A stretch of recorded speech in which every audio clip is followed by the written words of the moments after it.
with obvious references to a predecessor. Ramses III undoubtedly uses the giant battle paintings of Ramses II as a model, but he implements them differently. Because it's about a sea battle, other than the Battle of Kadesh or similar events,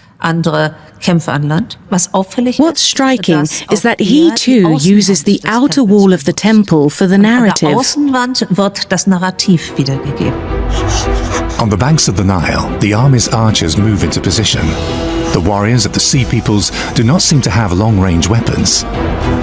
The task of the Egyptian fleet is to deprive the invaders' ships of their maneuverability and push them landwards.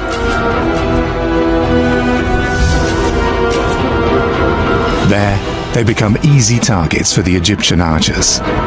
The foreign warriors are caught in a crossfire from sea and from land, with fatal consequences. The Sea Peoples are defeated, the invasion is stopped. Ramses can rightly claim to be the savior of Egypt.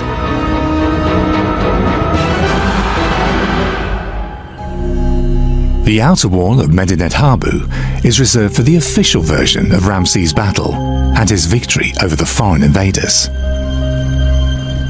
Yet, inside the temple, there are other reliefs of the battle which seem to have been intended for the pharaoh's inner circle.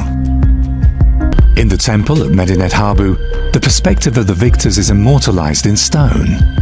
The perspective of the opposing side is unknown to this day. After his victory, Ramses III continues to rule for 25 years. The triumph over the Sea Peoples turns him into a legend. However, the country has spent itself in the defensive wars against the invaders. With Ramses III, Egypt's last great warrior pharaoh passes away. His death is the prelude to the slow, inexorable decline of the empire. Ancient Egypt views itself as the center of the world. It endured over 3 millennia thanks to a clever strategy of war and peace. For an Egyptian king, both fortitude and diplomacy were crucial. In war, Egypt's armies fight with no holds barred. In times of peace, its civilization flourishes. They are the heirs of Alexander the Great, among them the most famous queen of antiquity. The Ptolemies rule Egypt longer than any other dynasty. It's a last heyday on the Nile and an era of great changes. The Ptolemaic dynasty transmitted Egypt, ancient Egypt, to the modern European world. And yet with them, the history of ancient Egypt ends. What's the Ptolemies' formula for success? And why did their empire collapse in the end?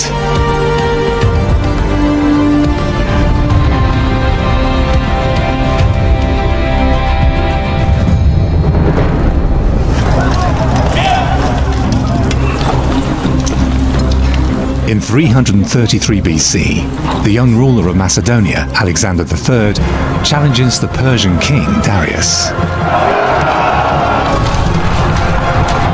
The opponents meet at Issos. The Macedonians are clearly outnumbered. Victory seems impossible. With a daring cavalry charge, Alexander turns the tables on the Persians.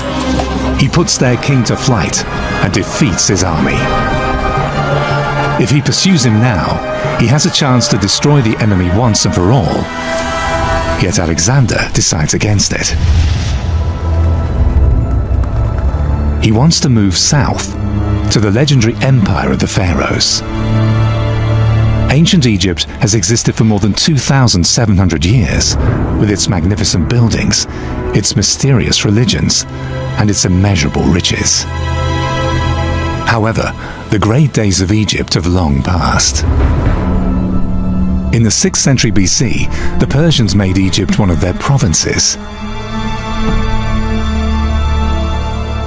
Like all subject peoples, the Egyptians must pay tribute to the great king, as is shown on the relief in his capital, Persepolis. After his victory over Darius, Alexander wants to end Persian rule in Egypt and win the throne of the pharaohs for himself.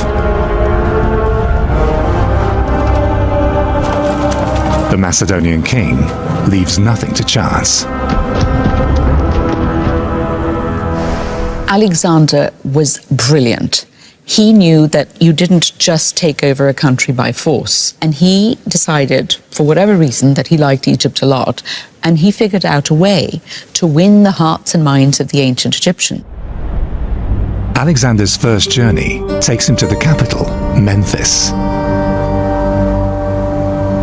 There, he sacrifices a live bull to the god Apis in the local sanctuary. Alexander thus deliberately sets himself apart from the Persian rulers, who it is said had killed the Apis bull in Memphis.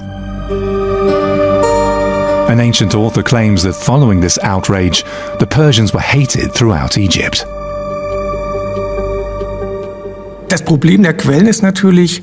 problem is that these texts were written in retrospect, so the victors are portrayed in a most positive light.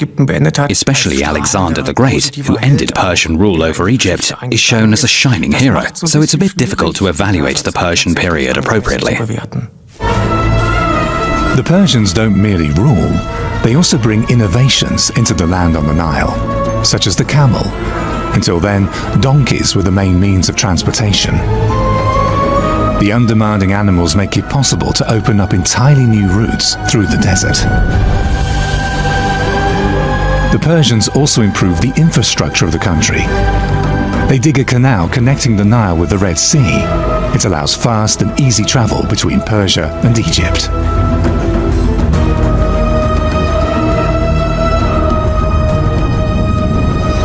Alexander has even bigger plans for the newly won country. During an inspection trip from the Nile to the coast, he recognizes what Egypt is missing: an ocean-going port. And so he founds a city on the Mediterranean coast bearing his name. He chooses the location carefully.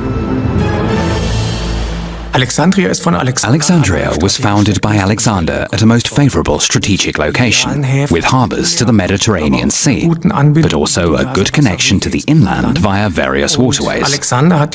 And he certainly also founded the city with a view to create a hinge between rich Egypt and the rest of the Mediterranean basin.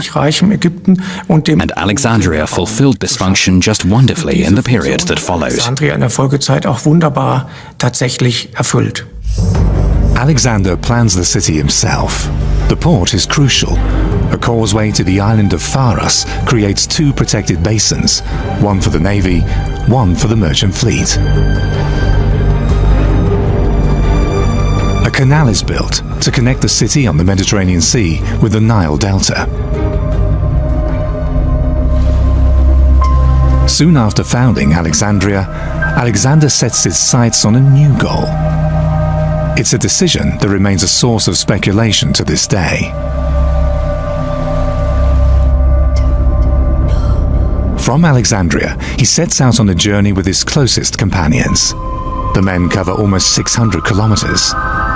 Their destination is a legendary place, the oasis of Siwa in the middle of the Libyan desert. The oasis lies far from trade and travel routes, on the edge of the then known world. In spite of that, Siwa is famous. It's one of the three most prestigious oracle sites of the ancient world. Oracle sites played an important role in classical antiquity. It was common to go there and ask for advice before making important decisions. And that's exactly what Alexander the Great did at Siwa. Oracles have a long tradition in Egypt. During the Old Kingdom, rulers consult the vulture goddess Nekbet. During the New Kingdom, an oracle saying of Amun legitimizes the rule of Queen Hatshepsut. The common people asked the gods for advice during a bark procession. Ramses I and his namesake successors turned to the god Ptah. the Ptolemies adopt the tradition and turn to the legendary Imhotep.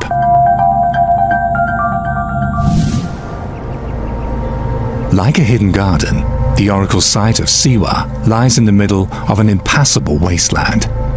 It's the westernmost point of the Egyptian Empire. On the Siwa plateau stands a temple built by the pharaohs in the 6th century BC. Yet archaeological finds suggest that the site is much older. The temple is dedicated to Amun, the highest deity of the Egyptians. What exactly happens during Alexander's visit to Siwa remains a mystery to this day, since officially no one is present when he visits the oracle. One source relates that Alexander asked the god Amun if he was his father. As in the temple of Siwa, Amun is represented throughout Egypt as a ram, the symbol of strength and fertility.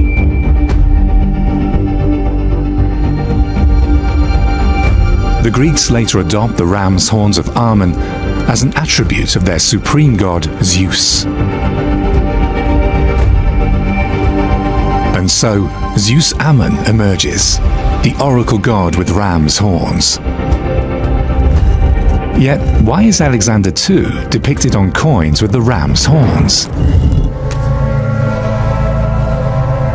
When he leaves the oracle, a priest is already waiting for him, greeting him as son, saying that Amun had instructed him to use this form of address. Alexander is supposed to have said that he had heard what he had wanted to hear. On his trip to Siwa, the Egyptian priests thus attested to the Macedonians' divine lineage. At least, that's how the sources relate it. So how much political calculation was behind Alexander's trip to the oracle? His going to the oracle of Amun might have been a whim, but it probably was a whim rooted in political strategy and intelligence. So when he went there and he was hailed as a god king, I'm sure he probably knew that that was going to happen. And this was, in fact, the easiest and the most straightforward way of becoming king in Egypt and making the Egyptians have a sense of loyalty towards him. In Siwa, Alexander achieves two goals. He has a godlike position confirmed for him, and he secures a pharaonic throne.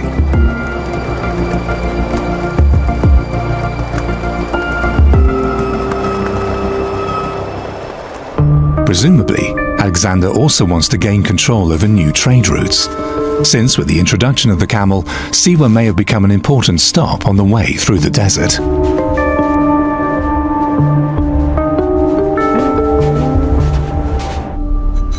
After his return from the oasis, Alexander reorganizes Egypt's internal structure. He appoints Macedonian generals as commanders of the army. Egyptians will now solely serve in administrative positions, and he secures himself the support of the priesthood. The new pharaoh sees to it that the religious elite regain their offices and privileges, just as before the Persian period. This is also evident in the old temple complexes.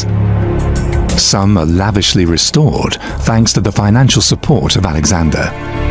In return, he's depicted as an Egyptian pharaoh on several temple reliefs. In March 331 BC, Alexander leaves Egypt after less than 4 months. However, his short stay will change the country forever. Yet Alexander II is no longer the same. As a divine ruler, he conquers half the world. Until he dies in Babylon, just 32 years old. The pharaoh from Macedonia never saw Egypt again.